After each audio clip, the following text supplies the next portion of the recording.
He thought he was untouchable the night he stole $2.3 million from a ghost. She walked through his door like death in Armani, and the gun on his coffee table told him everything. He'd just robbed the Godfather. The rain had been attacking the city for 3 hours straight, the kind of October storm that turned downtown into a shimmering maze of neon and wet asphalt.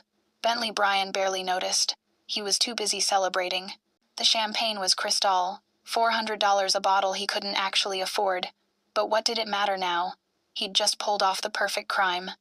The transfer had gone through at 11:47 p.m., $2.3 million, clean and untraceable, flowing from an anonymous offshore account through 3 shell companies he'd created specifically for this moment, finally landing in an account in the Cayman Islands. From there, it would take 48 hours to bounce through 2 more intermediaries before settling into his personal accounts as consulting fees.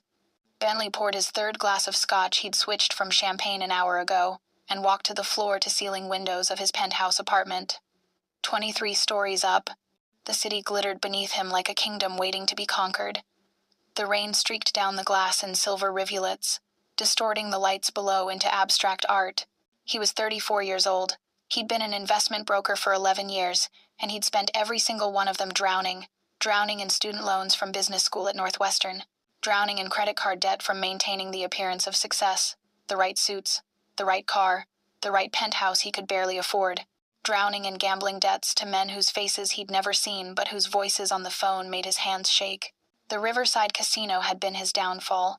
Not the legal one downtown where tourists threw away their money on slot machines, but the real one, the one that operated out of a restaurant's back room in Greektown, where men in expensive suits played poker for stakes that could buy houses or end lives. Bentley had been winning at first. That was how they got you. 3 months of wins, enough to make him believe he had a gift, a system, an edge. Then the losses started. Small at first, then catastrophic. By September, he owed $340,000 to people who didn't accept excuses. They'd given him until November 1st. 3 weeks ago, they'd sent a reminder. A photo of his sister Maya leaving her graduate program at the University of Chicago, crossing the quad with her headphones in, completely unaware she was being followed. Bentley had vomited in his office bathroom for 20 minutes after opening that email. Then, like divine intervention, the account had appeared in his client roster, an anonymous offshore entity, listed only as Serpentine Holdings LLC, no contact information beyond an encrypted email address, no paperwork beyond the bare minimum required by international banking laws, and sitting in that account, $47 million. Bentley had stared at the number for 3 days before he made his decision. It was too easy. The account was practically begging to be robbed. No one would even notice if a small percentage went missing, certainly not immediately. By the time anyone realized, Bentley would have covered his tracks so thoroughly that the money would appear to have never existed at all. He'd done his research. Serpentine Holdings had no web presence, no corporate filings, no trace in any legitimate database. It was a ghost. Probably some oligarch's hidden wealth, or a drug cartel's laundering operation, or a corrupt politician's offshore nest egg. Whoever owned it wasn't going to report the theft to authorities. They couldn't afford to. So Bentley had taken his shot.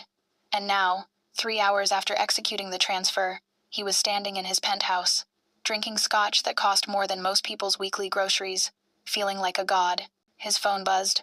Probably Casey, his dealer at the Riverside, wondering if the payment was coming. Bentley smiled. Let him wonder. Let them all wonder. In 48 hours, he'd pay off every debt, close every account, and disappear into legitimacy. Maybe he'd even quit the gambling. Maybe he'd finally take Maya to Paris like he'd promised after their parents died. Maybe he'd finally become the man everyone thought he already was. The scotch burned pleasantly as it went down. Bentley poured another glass, his 4th, watching the amber liquid catch the light. Through the rain-slicked windows, lightning flickered in the distance, silent and beautiful. His building had excellent security. Doorman downstairs, keycard access for the elevators, cameras in every hallway. He'd lived here for 2 years and never once felt unsafe. So when he heard the sound soft, deliberate, impossible, he thought he'd imagined it. The click of a lock turning. Bentley froze, the glass halfway to his lips. His apartment door had 3 locks, a deadbolt, a chain, and an electronic keypad. All 3 were engaged. He'd checked them himself an hour ago. Paranoid despite his precautions. Another sound. Footsteps. Not the shuffle of an intruder trying to be quiet, but the sharp, deliberate click of heels on marble, confident, unhurried. Someone was walking through his apartment. Bentley set the glass down on the windowsill, his hand trembling now for entirely different reasons. He turned slowly, his heart hammering against his ribs. She stood in the entrance to his living room, framed by the hallway's shadows. The first thing Bentley noticed was the cigarette between her fingers, a thin stream of smoke curling upward in the apartment's dim lighting. The second thing was her suit, black, impeccably tailored, the kind of cut that spoke of custom Italian tailors and five-figure price tags. The third thing was her face. Beautiful wasn't the right word. Too soft, too innocent. This woman's beauty was sharp, dangerous, the kind that made emperors start wars and wise men lose their minds. Dark hair framed features that could have been carved from marble by an artist who understood that perfection sometimes meant cruelty. Her eyes were nearly black in the low light, and they held the weight of 1,000 secrets, 1,000 sins, 1,000 bodies buried in shallow graves. Behind her, 2 men emerged from the shadows, large, silent, their hands crossed in front of them in the universal stance of professional muscle. Neither of them looked at Bentley. They didn't need to. The woman took a slow drag from her cigarette and walked into his living room. Her heels clicked like a countdown on his marble floor. She moved with the kind of grace that came from absolute confidence, from knowing that she owned every room she walked into. She sat down in his leather armchair, the expensive one he'd bought to impress clients, and crossed her legs. The gun she pulled from her jacket appeared like a magic trick, smooth and practiced. She set it on his coffee table with a soft click, next to the bottle of scotch he'd been celebrating with. Then she pulled a manila folder from inside her jacket and set it next to the gun. Bentley couldn't move, couldn't breathe. His entire body had gone cold despite the whiskey in his system. The woman took another drag from her cigarette and studied him with those dark, dark eyes. When she spoke, her voice was like velvet wrapped around steel, cultured, almost gentle, but carrying an edge that made Bentley's survival instincts scream. Mr. Bryan. Not a question, a statement. She knew his name. Of course she knew his name. Please, sit down. We have things to discuss. Bentley's legs were shaking. He made it to the couch across from her, sinking into the cushions that suddenly felt like a trap. The gun on the table sat between them, close enough for either of them to reach, but they both knew who would get there first. Who? His voice cracked. Bentley cleared his throat, trying to summon some shred of the confidence he'd felt 20 minutes ago. Who are you? How did you get in here? The woman smiled. It didn't reach her eyes. She tapped ash into his crystal tumbler, the expensive one from Tiffany's, and opened the manila folder. My name is Giovanna Buck, she said, her tone conversational, almost friendly. And I got in here the same way I get into any building in this city, Mr. Bryan. I own it. She turned the folder toward him. Inside were photographs. Bentley recognized them instantly, felt his stomach drop through the floor. His computer screen, showing the offshore account, time-stamped 8:23 p.m. tonight. The trading platform he'd used for the transfer, time-stamped 11:47 p.m. His phone, showing the confirmation email, time-stamped 11:52 p.m. And beneath them, paperwork, corporate documents for Serpentine Holdings, LLC. The ownership structure was complex, layers upon layers of subsidiary companies and trust arrangements, but at the center of the web, in neat black type, Giovanna M. Buck, sole beneficial owner. No, Bentley whispered. The room was spinning. No, that's not the account was anonymous. There was no name attached because I prefer it that way, Giovanna interrupted. Her voice still pleasant, still terrifying in its calmness. The account exists for very specific purposes, Mr. Bryan. Purposes that require discretion. You stumbled across it while handling my legitimate investments, the ones I allow your firm to manage, and you saw an opportunity. She took another drag, the ember glowing like a warning light in the darkness. What you didn't see, she continued, was me watching you. I've been watching you for 3 weeks, Mr. Bryan. Since the moment you first opened that account file, I watched you research it. I watched you build your shell companies. I watched you craft your little plan. Her smile widened, sharp as a knife. I let you steal from me. Why? The word came out strangled. Bentley's hands were gripping the couch cushions so hard his knuckles had gone white. If you knew, why didn't you stop me? Because I wanted to see if you'd actually do it. Giovanna leaned forward, resting her elbows on her knees, the cigarette dangling between her fingers. I wanted to see if you were bold or just stupid. If you had courage or just desperation. Do you know what I discovered, Mr. Bryan? Bentley couldn't speak. Both, Giovanna said softly. You're desperate enough to steal from someone you don't know, and bold enough to execute it competently. Those are qualities I can use. She closed the folder and sat back, studying him like a scientist examining an interesting specimen. Do you know who I am, Mr. Bryan? Really know? Bentley shook his head mutely. Giovanna smiled again, and this time there was something almost amused in it. Most people don't. That's intentional. I own 70% of the commercial real estate in this city's downtown corridor. I have controlling interests in 3 major construction firms, 2 shipping companies, and the largest import-export operation on the eastern seaboard. I sit on the boards of 4 Fortune 500 companies. I have politicians in my pocket from the city council all the way to the governor's mansion. I employ 7,000 people through my legitimate businesses alone. She paused, letting that sink in.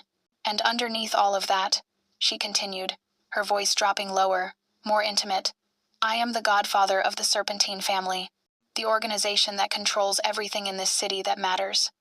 Drugs, weapons, protection, gambling, political favors, judicial outcomes, police cooperation, everything. My family has ruled this city for 30 years. I've ruled it for 12. The apartment was completely silent, except for the rain hitting the windows and Bentley's ragged breathing. The $2.3 million you stole? Giovanna laughed, a sound like breaking glass. Mr. Bryan, I have $11 billion. 11. I spend more than what you took on my tailoring budget. I don't need your money. She leaned forward again, and suddenly her face was inches from his, those dark eyes boring into him like she could see every secret, every sin, every desperate thought he'd ever had. But you, she whispered, you need your sister to keep breathing. Bentley's blood turned to ice. Giovanna sat back, taking a final drag before stubbing out her cigarette in his crystal tumbler. Maya Bryan, 26 years old, graduate student in molecular biology at the University of Chicago, lives alone in an apartment in Hyde Park. No boyfriend, no roommate, very few friends. She walks home from the lab every night around 10 p.m., takes the same route, wears headphones so she doesn't hear people approaching. Don't, the word ripped from Bentley's throat. Don't you dare. I won't have to, Giovanna said calmly. As long as you do exactly what I tell you. You see, Mr. Bryan, I didn't come here to kill you. I came here to offer you a job. She reached into her jacket and pulled out a business card, black with silver lettering. She set it on top of the folder. You're going to work for me now. Not as an investment broker, you'll keep that job as cover. But your real work will be building financial structures for my organization. Legitimate businesses that can absorb and clean revenue from less legitimate sources. Corporate shells, offshore accounts, investment vehicles, all the clever little tricks you used to steal from me, except now you'll be using them for me. And if I refuse? Bentley's voice was barely audible. Giovanna stood, smoothing her jacket. The 2 men behind her straightened, ready to move. Then Maya will disappear first, she said matter-of-factly, like she was discussing the weather. Not immediately, not obviously. Maybe a car accident in a few weeks. Maybe she'll be walking home one night and just never arrive. Maybe she'll take a vacation and her plane will go down over the ocean. But she'll disappear, Mr. Bryan. And then, slowly, carefully, I'll take everything else from you. Your job, your reputation, your freedom. And finally, when you have nothing left, when you're begging me to end it, I'll take your life. And it won't be quick. She picked up her cigarette case, preparing to leave. But if you work for me, she continued, her voice softening almost imperceptibly, if you prove yourself useful and loyal, then Maya stays safe. Your debts get paid, all of them. You keep your life, your apartment, your career. You just belong to me now. She smiled. I own you, Mr. Bryan. I've owned you since the moment you opened that account file. Giovanna walked toward the door, her men following like shadows. She paused at the threshold, looking back at him. You have until tomorrow night to return the money. All of it, minus the $340,000 for your gambling debts. Consider that an advance on your first assignment. My driver will pick you up at 8 p.m. Dress professionally. You're going to meet some of my business associates. What if... Bentley swallowed hard. What if I can't do it? What if I'm not as useful as you think? Giovanna's expression didn't change, but something in her eyes turned colder, darker, like staring into a bottomless well. Then you'd better become useful very quickly, Mr. Bryan. Because in my world, there are only 2 types of people. Assets and liabilities. And I don't keep liabilities around very long. She walked out. The door closed behind her with a soft click. The locks re-engaged automatically. The apartment was silent again. Bentley sat frozen on his couch, staring at the gun still sitting on his coffee table. She'd left it there deliberately. A test? A temptation? A reminder that she could have killed him any time she wanted? His hands were shaking violently now. He reached for the scotch bottle, but his fingers wouldn't close around it properly.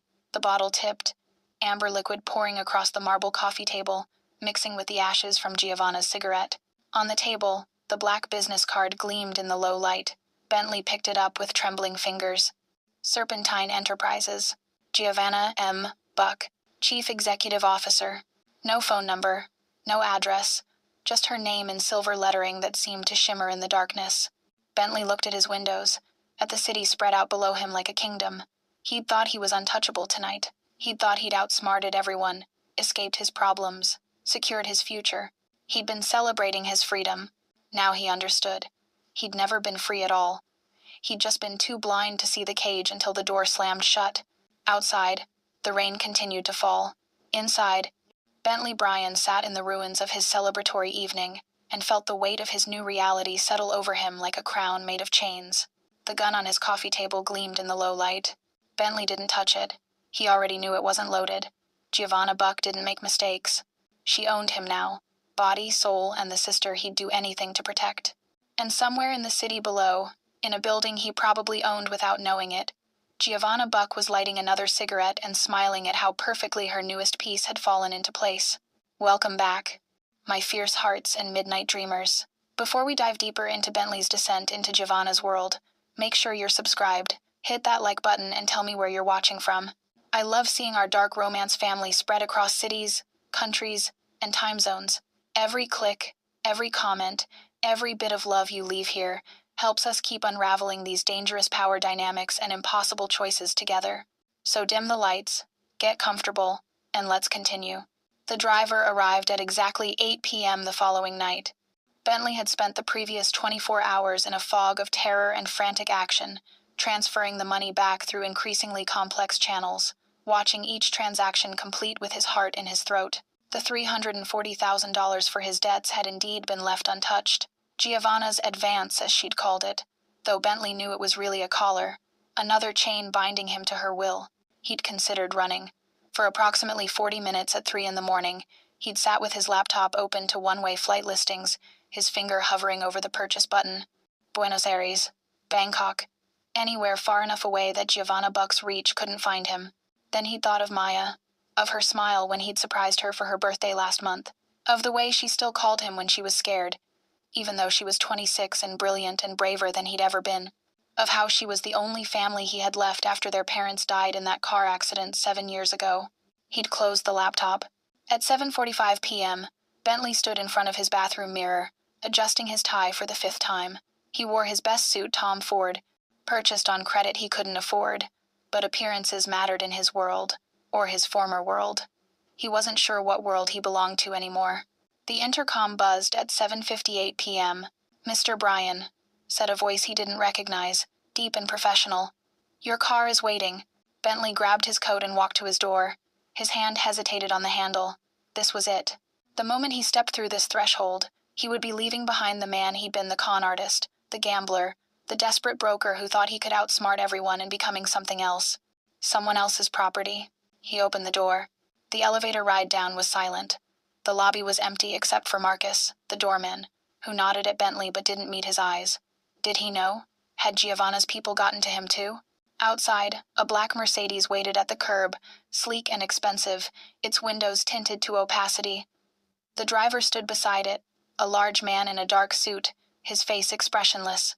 He opened the rear door without speaking. Bentley climbed inside.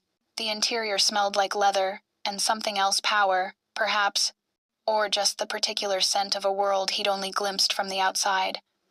The seats were cream-colored, impossibly soft. A privacy screen separated the front seat from the back.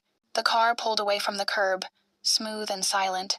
Bentley watched his building disappear behind them, watched the familiar streets of downtown slide past the windows. They were heading south, toward the industrial district near the river. 20 minutes later, The car pulled up to a warehouse that looked abandoned from the outside. Corrugated metal siding, broken windows on the upper floors, weeds growing through cracks in the parking lot asphalt, but Bentley could see the subtle signs of life. Security cameras mounted in the shadows, the faint glow of lights from somewhere deep inside, the expensive cars parked around back where casual observers wouldn't notice them. The driver opened Bentley's door. "This way, Mr. Bryan." They walked to a side entrance. The door was heavy steel, designed to withstand assault. Inside, the warehouse had been transformed. The exterior was camouflage, the interior was a palace. Polished concrete floors, recessed lighting, furniture that cost more than most people's cars. It looked like a high-end corporate office, except offices didn't usually have armed guards stationed at every corridor. The driver led Bentley down a hallway to a set of double doors. He knocked twice, then opened them. The room beyond was large, set up like a boardroom. A long table dominated the center, surrounded by leather chairs. But this wasn't a board meeting. Giovanna Buck sat at the head of the table, smoking another cigarette. She'd changed from last night's black suit to charcoal gray, equally expensive, equally perfect. Around the table sat 8 other people, men and women of varying ages, all watching Bentley with expressions ranging from curiosity to contempt. And in the center of the room, illuminated by a single overhead light, a man knelt with his hands zip-tied behind his back. Bentley froze. "Mr. Bryan," Giovanna said, her voice warm, welcoming, as if they were at a cocktail party. "Thank you for joining us. Please, sit." She gestured to an empty chair near the end of the table. Bentley's legs moved on autopilot, carrying him around the table to the indicated seat. He couldn't take his eyes off the kneeling man. He was maybe 40, wearing what had once been an expensive suit, now rumpled and stained with what looked like blood from a split lip. His face was bruised, one eye swollen shut. He was crying quietly, his shoulders shaking. "We're having a staff meeting," Giovanna continued, taking a delicate drag from her cigarette. "This is Marcus Chen, who managed one of our distribution operations in Chinatown." She gestured lazily at the kneeling man. "Marcus has been with the family for 8 years. Loyal, competent, never caused problems." She stood, walking around the table with that same predatory grace from the night before. Her heels clicked on the polished concrete. Until 3 weeks ago, when Marcus decided he deserved a larger share of the profits. So he started skimming. 10% off the top of every shipment, redirected to his personal accounts. Very clever, very careful. He almost got away with it. Giovanna stopped beside Marcus, looking down at him with something almost resembling pity. Almost. She looked up at Bentley, her dark eyes finding his across the table. "This is what happens to people who steal from me, Mr. Bryan. I wanted you to see it, to understand what you almost became." "Please," Marcus sobbed, the word barely intelligible. "Please, Giovanna. I have kids. Please." "So do I," Giovanna said softly. "A daughter. She's 7. Do you know what I tell her, Marcus, when she asks me what I do for work?" Marcus didn't answer. "I tell her that I keep people safe, that I make sure everyone follows the rules, that I protect our family." She crouched down beside him, her suit immaculate against the dirty concrete. "You broke the rules, Marcus. You stole from the family, from my daughter's inheritance, from every person sitting at this table who depends on me to keep things fair and orderly." She stood, brushing invisible dust from her knees. Rosa, a woman near the head of the table, 50s, gray hair pulled back in an elegant knot, wearing a suit that looked like it cost more than a car, stood and pulled a handgun from her jacket. She walked over to Marcus with the same professional calm Giovanna had displayed, like this was a routine task, something she'd done 100 times before. "Wait," Bentley heard himself say. His voice sounded strange, distant. "Wait, please. Isn't there another way?" Giovanna finished for him. She tilted her head, studying him. "There is, actually. Marcus could work off his debt. It would take him 20 years at the rate he was stealing, but he could do it. Or I could let him go, spread the word that stealing from the Serpentine family has no consequences, that anyone can dip their hand into my coffers and walk away unscathed." She walked back to her seat, sitting down with fluid grace. "Tell me, Mr. Bryan, you studied business, you understand organizational management. What would happen to my operation if I let Marcus live?" Bentley couldn't speak. His throat had closed completely. "I'll tell you," Giovanna continued. "Every middle manager, every distributor, Every street-level operator would start taking their own cuts. Why not? If Marcus got away with it, they could too. Within 6 months, my entire structure would collapse. 30 years of my family's work, destroyed because I was too soft to enforce the most basic rule of survival. She leaned forward, resting her chin on her steepled fingers. That's the problem with legitimacy, Mr. Bryan. It's built on so many comfortable lies. In your world, when someone steals, you fire them, maybe file charges. In my world, when someone steals, they die. It's harsh. It's brutal. But it's honest. It's the only way to keep $11 billion and 7,000 employees and an entire city's criminal infrastructure from eating itself alive. She nodded at Rosa. The gunshot was impossibly loud in the enclosed space. Marcus jerked once, then crumpled to the floor. Blood began pooling beneath his head, dark and spreading. Bentley turned and vomited onto the polished concrete beside his chair. His entire body was shaking. Somewhere far away, he could hear voices, some amused, some disgusted, but they didn't matter. Nothing mattered except the corpse now lying 10 feet away and the casual evil of the woman at the head of the table. When he finally looked up, wiping his mouth with the back of his hand, Giovanna was smoking another cigarette and watching him with clinical interest. "Clean him up," she said to someone behind Bentley. "And welcome to the family, Mr. Bryan. Your real education starts now." Bentley spent 20 minutes in the warehouse bathroom, dry heaving over a toilet that was probably cleaner than the one in his penthouse. His hands wouldn't stop shaking.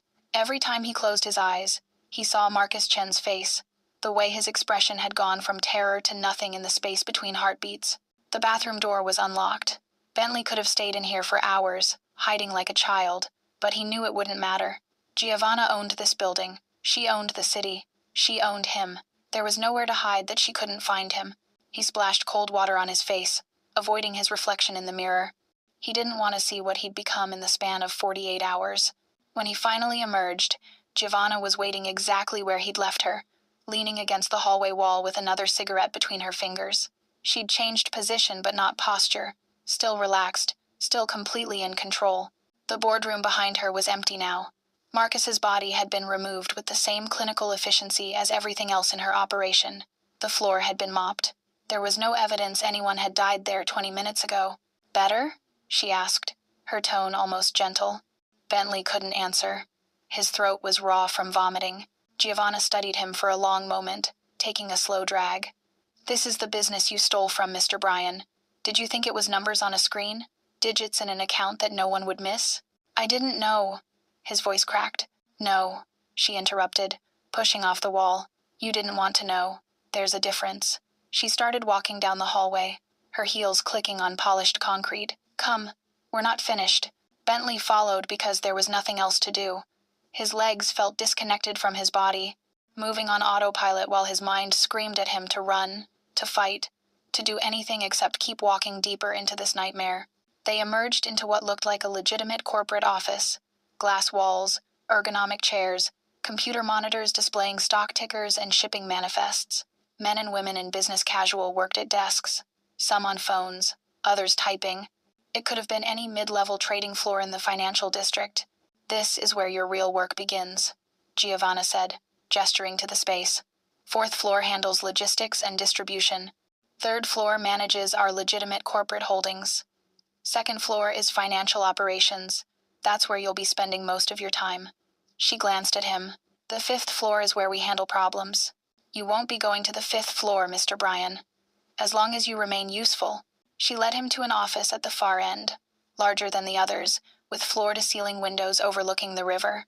Inside, a woman in her 50s sat behind a desk covered in file folders and multiple computer screens. She looked up as they entered, her expression professional but not unkind. "Rosa, this is Bentley Bryan. He'll be working with your team on corporate restructuring." Giovanna's tone was businesslike now, completely different from the velvet-wrapped threat of earlier. "Mr. Bryan, Rosa Delgado is my consigliere. She'll be overseeing your assignments." Rosa stood, extending her hand. Bentley shook it automatically, his brain struggling to process that this elegant woman with her designer glasses and pearls had put a bullet in Marcus Chen's head without hesitation. "Welcome," Rosa said, and she almost sounded like she meant it. "I've reviewed your work history. You're quite talented with shell corporations and offshore structures. We can use that. I want him moved by tonight. Giovanna continued, as if Bentley wasn't standing right there. "The Monroe Building, 17th floor, full security detail. He doesn't leave the building without clearance." "Moved?" Bentley found his voice finally. "What about my apartment?" "My things?" Giovanna turned to him, one eyebrow raised. "Your lease was in arrears, Mr. Bryan. I paid it off this morning and terminated the contract. Your belongings are being packed as we speak. You'll be living in a property I own from now on. It's better this way, more secure, easier to monitor your activities, and far nicer than that overpriced shoebox you were struggling to afford. You can't just—" "I can," she said simply. "I did. The Monroe is one of my premier properties. River views, concierge service, building security that actually works. You'll be comfortable there. Think of it as a benefit of employment." Rosa pulled a folder from her desk and handed it to Bentley. "Your first assignment. We're acquiring a manufacturing company in Indiana. Legitimate purchase. All above board. But the current ownership structure is blocking the sale. I need you to find the weak points in their corporate filing, the places where pressure can be applied legally. Financial leverage, outstanding debts, regulatory vulnerabilities, everything that can make them more cooperative." Bentley opened the folder with numb fingers. Inside were corporate documents, financial statements, ownership records. His brain automatically started scanning for the patterns he'd been trained to spot, the vulnerabilities that existed in every complex business structure. He looked up at Giovanna. She was watching him with those dark eyes, reading him like he was a balance sheet. "I'm not a criminal," he said quietly. "I made a mistake, but I'm not." "You're not a criminal?" Giovanna's laugh was soft, almost pitying. "Mr. Bryan, you committed wire fraud, money laundering, and theft across international borders. You created false corporate entities to hide your crime. You violated federal law and at least 3 international banking regulations. The only difference between you and Marcus is that you stole from me specifically, which gave me the option to use you instead of discard you." She stepped closer, close enough that Bentley could smell her perfume, something expensive and foreign, jasmine and smoke. "You're a criminal, Mr. Bryan. The only question now is whether you're a smart criminal or a dead one. Do you understand?" Bentley's hands tightened on the folder. Every instinct screamed at him to throw it in her face, to walk out, to call the police, to do something other than accept this. But then he thought of Maya, of her smile, of her safety. "I understand," he whispered. "Good." Giovanna checked her watch. "A platinum piece that probably cost more than his car. Your driver will take you to the Monroe. Rosa will contact you tomorrow with expectations and timelines. In the meantime, get settled. Order anything you need, the account is unlimited. Consider it your signing bonus." She turned to leave, then paused at the door. "Oh, and Mr. Bryan? The apartment has excellent security. Cameras in the hallways, guards in the lobby, biometric locks on all entry points. Very safe." She smiled. "Very difficult to leave without permission. Sleep well." She was gone before Bentley could respond, leaving him standing in Rosa's office holding a folder full of someone else's secrets. His own freedom traded for his sister's life and a river view he'd never wanted. 3 weeks into his new life, Bentley understood that he'd been playing checkers while Giovanna Buck operated an entire chess tournament across multiple boards simultaneously. The Monroe apartment was exactly as advertised, luxurious, secure, and inescapable. 17 floors up with floor-to-ceiling windows overlooking the river, marble countertops, furniture that cost more than most people's cars. The first night, Bentley had tested every exit. The front door required biometric scanning. The windows didn't open beyond 6 inches. The fire escape was monitored. 2 guards rotated shifts in the lobby, polite but immovable. He'd ordered takeout once, and the delivery driver had been searched, ID verified, and escorted by security before being allowed to his floor. A gilded cage was still a cage. His days blurred into a rhythm of sophisticated criminality. Rosa would send assignments, acquire this company, restructure that holding, create offshore vehicles for moving money between entities without triggering federal reporting requirements. Bentley worked from the warehouse's 2nd-floor financial operations center, surrounded by a dozen other specialists doing similar work. Money laundering at the corporate level, dressed up in legitimate paperwork and legal structures that could withstand audit. He was frighteningly good at it. The Indiana manufacturing deal had taken him 4 days. He'd found 3 regulatory violations in their EPA compliance, 2 outstanding lawsuits buried in subsidiary filings, and a personal bankruptcy from the CEO's brother that created leverage through family pressure. Rosa had presented his findings to Giovanna, and within a week, the company had sold at 30% below market value. Bentley's work had cost 40 people their jobs and made the Serpentine family $7 million. He tried not to think about the workers who'd been laid off when the plant closed. "You have a gift," Rosa told him one afternoon, reviewing his latest structure, a series of shell companies designed to move construction money through 3 states without leaving a traceable pattern. "Most people in this work, they follow templates, copy what's been done before. You create. You see angles no one else considers." Bentley didn't know if that was a compliment or an indictment. The inner circle revealed itself gradually. Rosa, the consigliere, handled strategic planning and major operations. She had an MBA from Harvard and, Bentley learned, had personally ordered 17 executions over her 12 years with Giovanna. She kept photos of her grandchildren on her desk next to encrypted phones that coordinated drug shipments. Dmitry Volkov managed enforcement and security. He was 6'5", former Russian Special Forces, with hands that could crush windpipes, and a surprisingly gentle demeanor until violence became necessary. Bentley had seen him laugh at a joke one moment and break a man's arm the next without his expression changing. Lawrence Chen handled legal affairs, the legitimate ones. Yale law, connections to every judge and prosecutor in the state, a smile that never reached his eyes. He'd gotten 3 murder charges dismissed in the past year alone through procedural technicalities and well-placed bribes, and they all answered to Giovanna. Bentley rarely saw her those first weeks. She existed in a different stratosphere, appearing occasionally on the 2nd floor to review major operations, always impeccable, always 3 steps ahead of everyone in the room. When she was present, the entire energy shifted. People straightened, spoke more carefully, moved with purpose instead of routine. She terrified him, and increasingly she fascinated him. The late-night summons came on a Friday. Bentley had been working on a particularly complex acquisition, a shipping company that would give Serpentine control of import channels from Southeast Asia when his phone buzzed. A text from an unknown number. 5th floor. Now. His stomach dropped. The 5th floor, where they handled problems. The elevator ride up felt like ascending to his own execution. But when the doors opened, Dmitry was waiting with an expression that might have been reassuring if Bentley didn't know what those hands were capable of. "Relax," Dmitry said in his accented English. "Boss wants to talk, not shoot." Not particularly comforting. Dmitry's laugh was surprisingly warm. "You are still breathing after 3 weeks. Is very comforting, actually." Giovanna's office occupied the entire northwest corner of the 5th floor. Bentley had expected something cold and corporate, all glass and chrome. Instead, he walked into a space that felt almost intimate.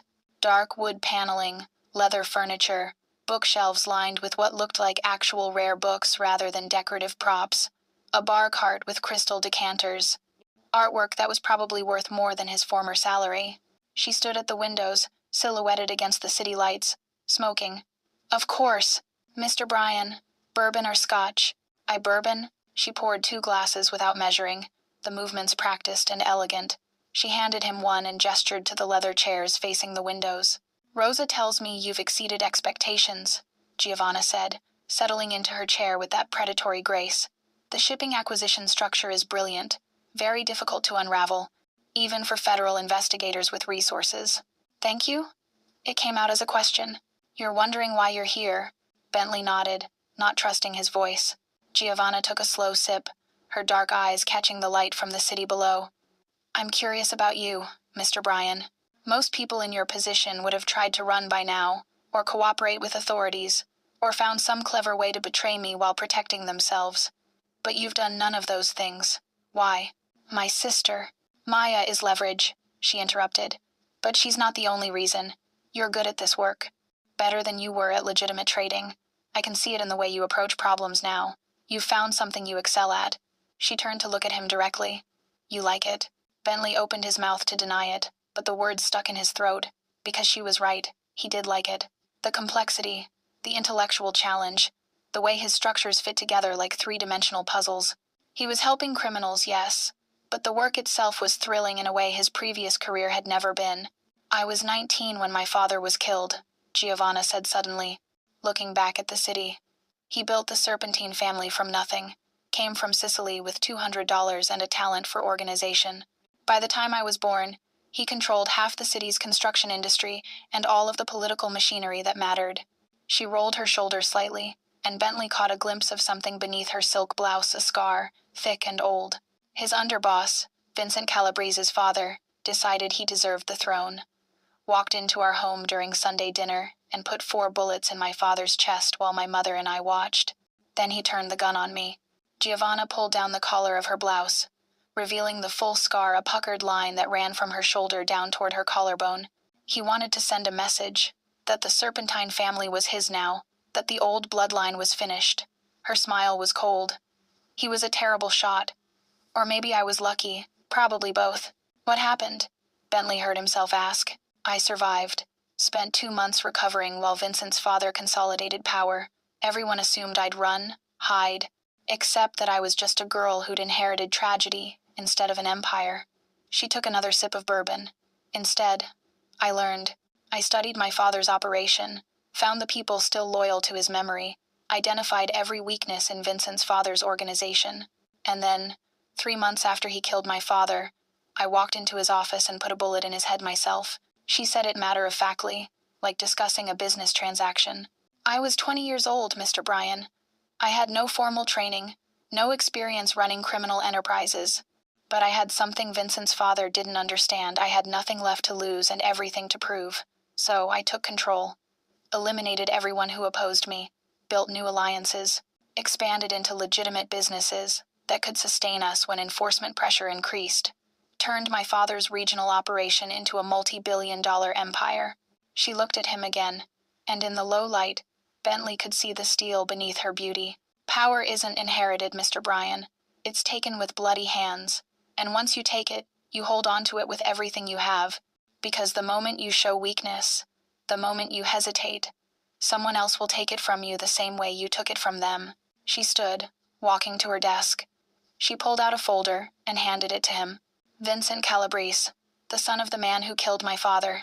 He's my current underboss, controls the Eastern distribution networks, and I have reason to believe he's planning to do to me what I did to his father. Bentley's hands shook as he opened the folder. Financial records, phone transcripts, surveillance photos. I need you to find the money trail, Giovanna said. He's too smart to keep evidence in obvious places, but money always leaves traces. Find them. And when I do? Her smile was predatory. Then we'll have another education session, Mr. Bryan, and this time you won't vomit. She was wrong about that, Bentley thought, but he took the folder anyway. The text came on a Tuesday morning. You may visit your sister today, 2 to 4 p.m. Dimitri will drive you. Do not deviate from approved locations. Bentley stared at his phone for 5 full minutes, trying to decide if this was mercy or another test. With Giovanna, it was probably both. He hadn't seen Maya in 4 weeks.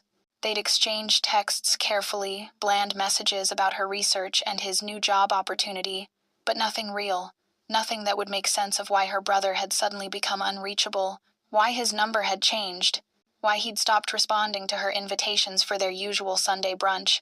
The last real conversation they'd had was the night before Giovanna appeared in his penthouse. Maya had called to tell him about a breakthrough in her dissertation research, something about protein synthesis that Bentley didn't understand but loved hearing her excited about. He'd been drunk on stolen money and false confidence, promising to take her to dinner anywhere she wanted to celebrate. That felt like a lifetime ago. Dimitri picked him up at 1:30 in an unmarked sedan. Another car followed at a discreet distance, more security, more eyes, more evidence that Bentley's life no longer belonged to him. Your sister, she knows what you do? Dimitri asked as they merged onto the expressway toward the university. She knows I work in finance, but not which kind of finance. No. Dimitri nodded, his massive hands loose on the steering wheel. Is good. Some things family does not need to know. Protects them. Does it? Bentley looked out the window at the city sliding past. Or does it just make us liars? In my experience, Mr. Bentley, sometimes lying is the most honest thing you can do. The University of Chicago campus was beautiful in the late October afternoon, all Gothic architecture and fall leaves. Students hurried between buildings with backpacks and coffee cups, living normal lives, worried about exams and relationships and futures that didn't involve bullet wounds and blood-soaked concrete. Bentley felt ancient watching them. Maya had suggested meeting at the Quadrangle Club, a faculty restaurant where she sometimes graded papers. Neutral territory, she'd said in her text, like she sensed something was wrong but didn't want to push. That was Maya, perceptive, careful, always trying to take care of him, even when he was supposed to be the older brother, the protector. She was already there when he arrived, sitting at a corner table with a pot of tea and 2 cups. She stood when she saw him, and Bentley's chest tightened at how normal she looked. Jeans and a university sweatshirt, her dark hair pulled back in a messy bun, her face lighting up with genuine happiness. "Bentley!" She hugged him hard, and he held on longer than he should have, breathing in the familiar scent of her lavender shampoo and the security of a time when his biggest worry was paying rent. "Hey, kid." His voice came out rougher than intended. They sat, and Maya poured tea with the ritualistic precision she'd inherited from their mother, Earl Grey, 1 sugar for him, honey for her. Simple, normal, devastating in its ordinariness. "You look different," she said, studying him with those sharp eyes that missed nothing. "Tired. And you're wearing an expensive suit. New job has a dress code. The new job you won't tell me about. Not an accusation, just an observation. You changed your number. You missed Sunday brunch 3 weeks in a row. You're being weird, Bentley. Weirder than usual." "I've been busy." "Bullshit." Maya leaned forward, her voice dropping. "I'm a scientist. I observe patterns, analyze data, and the data tells me something's wrong. You disappeared. Your old landlord said you moved out with barely any notice. Your office said you took a leave of absence.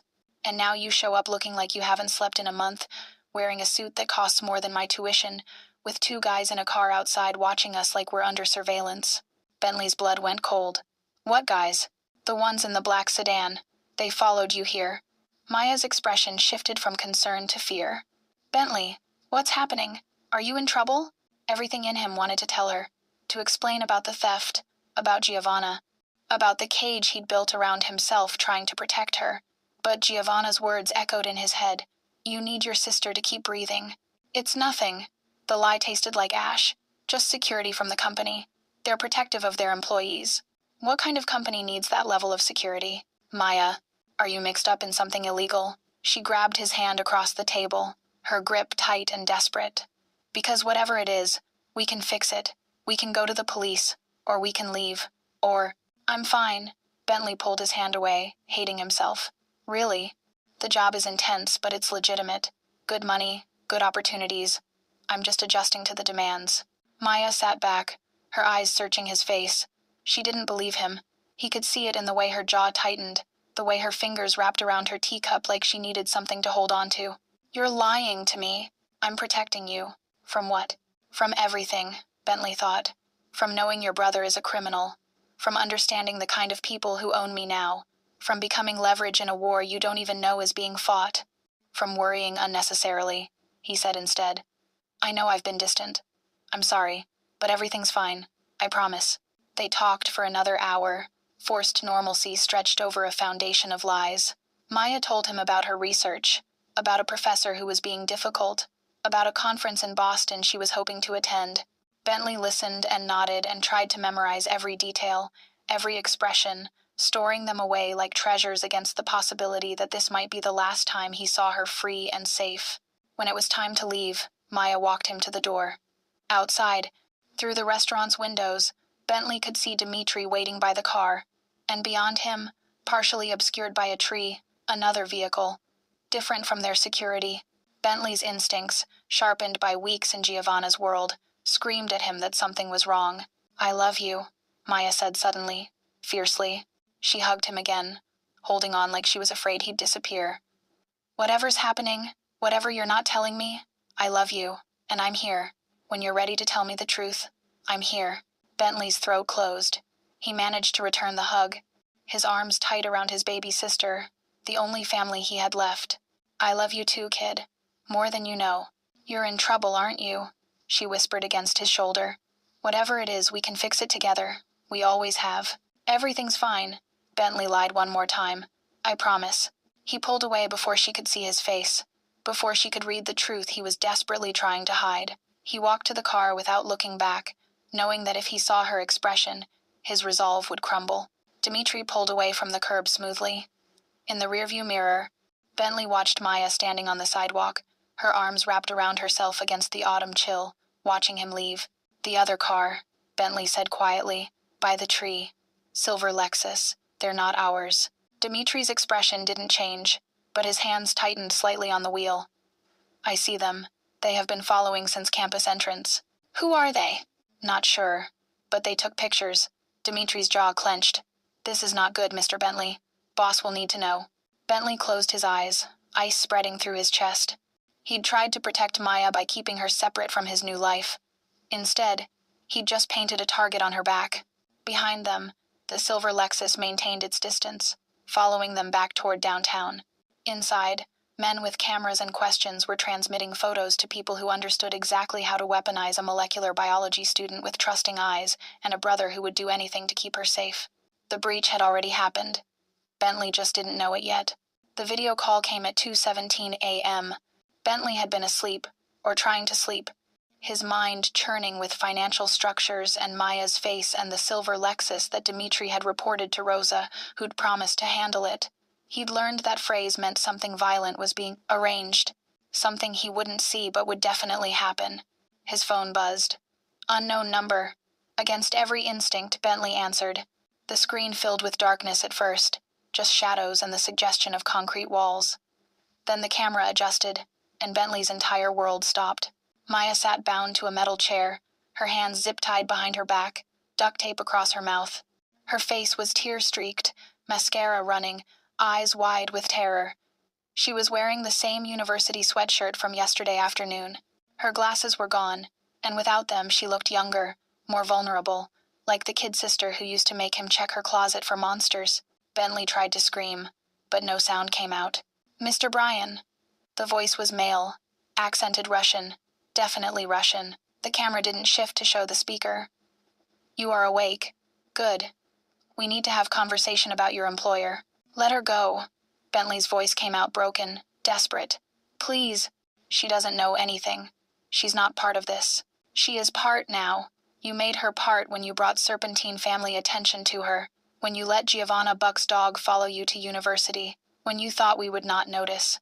Maya's eyes found the camera, found Bentley through the screen. She was shaking, trying to speak through the tape, muffled sounds that tore at something primal in Bentley's chest. What do you want? His hands were shaking so badly he could barely hold the phone. Simple transaction. You deliver Giovanna Buck to us. Alone. We give you address in 24 hours. You have 48 hours total to bring her. She comes willingly. No security, no weapons, no tricks. You do this, your sister goes home safe. You don't? The voice trailed off meaningfully. Well, molecular biology students. They have delicate fingers. Important for laboratory work, yes? Would be shame if something happened to them. Don't. Bentley's vision blurred. Don't hurt her. Please. I'll do whatever you want. We know you will. That is why we took her. A pause. Tell your boss the Kozlov family sends regards. Tell her monopoly is over. Tell her she has 48 hours to surrender, or we start sending pieces of pretty student back to you. The screen went black. Bentley was out of his apartment in 30 seconds, still in the t-shirt and sweatpants he'd slept in, barefoot, phone clutched in his shaking hand.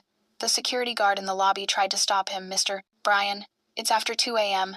You need clearance, but Bentley shoved past him, hitting the street at a run. He had no car, no way to get to Giovanna's estate 20 miles outside the city. He made it 2 blocks before Dimitri's sedan pulled alongside him, the rear door opening. Get in, Dimitri said, his face grim. Security called. I was already coming. Bentley collapsed into the back seat. They have Maya. They have my sister. They want me too. They want Giovanna. They said 48 hours.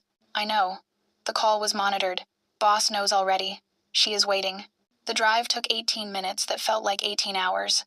Giovanna's estate sat behind stone walls and private gates, a sprawling property that looked like it belonged to old money and political dynasties. Bentley had never been here before. He barely registered the manicured lawns, the fountain, the house that was more mansion than home. Dimitri led him through marble hallways to a study that smelled like leather and smoke. Giovanna stood at the windows overlooking gardens lit by subtle ground lighting. She'd changed from whatever she'd been wearing earlier into dark slacks and a silk blouse, but her hair was down the first time Bentley had seen it loose, falling in dark waves past her shoulders. She looked younger somehow, more human, but no less dangerous. They took her from her apartment at approximately 11 p.m., Giovanna said without turning around. Disabled her building security, grabbed her in the parking garage. Professional work. The Kozlov Bratva have been planning this for at least a week, probably longer. I don't care about professional work. Bentley's voice broke. I care about getting her back. So do I. Giovanna turned, and her expression stopped Bentley's next words. He'd expected anger, accusation, fury that his existence had created this problem. Instead, her face held something calculating and cold, the expression of a predator that had just been challenged. Show me the video. Bentley's hands shook as he pulled up the recording he'd made of the screen. Giovanna watched in silence, her dark eyes taking in every detail. When it ended, she held out her hand. Phone. He gave it to her. She walked to her desk and connected it to a laptop, her fingers moving across the keyboard with practiced efficiency. The call came from a burner, but they weren't careful enough. Background noise analysis should give us location markers. Rose is already working on it. She pulled up a photo of Maya from somewhere, maybe his phone's cloud storage. Maybe she'd had it all along and studied it. Pretty girl. Smart. Everything ahead of her. Please. Bentley felt tears burning his eyes. Please. I'll do whatever you want. I'll give you the 48 hours. I'll go with you. You'll do nothing. Giovanna set the phone down and looked at him directly. This isn't about you, Mr. Bryan. This is about the Kozlov family making a move they've been planning for 2 years. They want to break my monopoly on import operations. They think kidnapping someone connected to me will draw me into a trap where they can eliminate me and seize control. Then don't go. I'll find another way. Your sister is leverage because you matter to her, Giovanna interrupted, her voice sharp. Because she loves you and would do anything to save you. The Kozlovs think they understand that relationship, think they can use it. She walked closer, and in the low light, Bentley could see something burning in her eyes. Not anger, something worse. Purpose. Let me teach them, Giovanna said softly, dangerously. What happens when they make that mistake with my people? Your people? Bentley's voice cracked. I'm just... You work for me. You live under my protection. That makes you mine, Mr. Bryan. And I protect what's mine, not because I'm kind, not because I care about you specifically, but because if I let the Kozlovs take something that belongs to me without consequences, every 2-bit organization from here to Moscow will think they can challenge me. She turned back to her desk, pulling out files, maps, what looked like surveillance photos. Rosa, Dmitri, and I will handle this. You will stay here where you're secure. We have 48 hours to find your sister before they move her again. And when we find her, Giovanna's smile was cold and sharp as a blade. We'll remind the Kozlov family why the Serpentine rules this city. I'm coming with you. No, she's my sister. I'm coming. Giovanna studied him for a long moment. Then she nodded slowly. Then you'd better be ready to see how this world really works, Mr. Bryan. Because where we're going, there are no numbers on screens. Just blood and choices. Bentley thought of Maya's terrified eyes, her hands bound, her silence screaming through the duct tape. I'm ready, he lied. But this time, Giovanna didn't correct him. Giovanna's war room materialized within 20 minutes. Rosa arrived first. Still in evening wear from whatever dinner she'd been attending, her face set in grim focus. Lawrence Chen came next, carrying a laptop and 3 burner phones. Dmitri had never left. Within the hour, Giovanna's study had transformed into a command center, computers displaying financial tracking software, maps of the port district spread across her desk, encrypted communication devices linking them to contacts Bentley didn't want to know about. He sat in a leather chair watching people who laundered money and ordered executions work with the coordinated efficiency of a Fortune 500 crisis management team. The call routing bounced through 7 countries, Chen said, his fingers flying across his keyboard. But the ambient noise signature is local. Harbor sounds, specifically. Container movements, ship horns, that particular echo pattern you get in covered dock facilities. Port District, Rosa confirmed, pulling up a map. Kozlov controls 3 legitimate shipping companies in the area, 2 active facilities, 1 decommissioned. The decommissioned one, Giovanna said immediately. She was standing at her desk, cigarette forgotten in an ashtray, her focus absolute. They'd want somewhere without regular traffic, somewhere they control completely. Bentley watched her work and understood, perhaps for the first time, how she'd built an empire at 19. This wasn't cruelty or violence, though she was capable of both. This was intelligence, strategy, the ability to see 10 moves ahead while everyone else was still planning their opening gambit. Financial movements, Giovanna said, turning to Bentley. The Kozlovs needed resources for this operation. Personnel, safe houses, equipment. Money moved somewhere in the last 2 weeks. Find it. Bentley moved to the desk Rosa vacated for him, pulling up the tracking software he'd been using for Giovanna's legitimate operations. Except now he was hunting kidnappers instead of corporate acquisitions. His hands shook as he typed. Focus. Giovanna's voice came from behind him. Not unkind. Fear won't help her. Precision will. Bentley took a breath and dove into the data. Bank transfers, wire movements, cryptocurrency exchanges. The Kozlov family's financial patterns were different from Serpentine's, sloppier, more obvious, designed for quick brutality rather than long-term sustainability. He tracked 3 unusual cash withdrawals from a shell company linked to their import business. $80,000 total, pulled in increments over 10 days. Here, he said, highlighting the transactions. Equipment purchases? Probably. And this? He pulled up another screen. A property rental payment.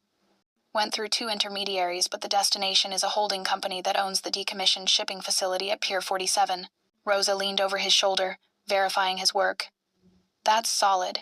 Pier 47 has been inactive for 18 months. Perfect isolation. Giovanna studied the map, her expression calculating. How many personnel would they need for an operation like this? Minimum 6 for the kidnapping team, Dmitri said. Another 4 to 8 at the facility. Plus whoever's coordinating. Call it 15 total. We'll bring 20.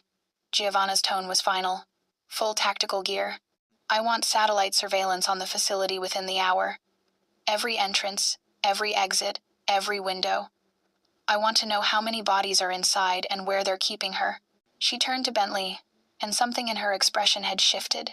Not softer, but more direct, more honest. You understand what you've become, Mr. Bryan.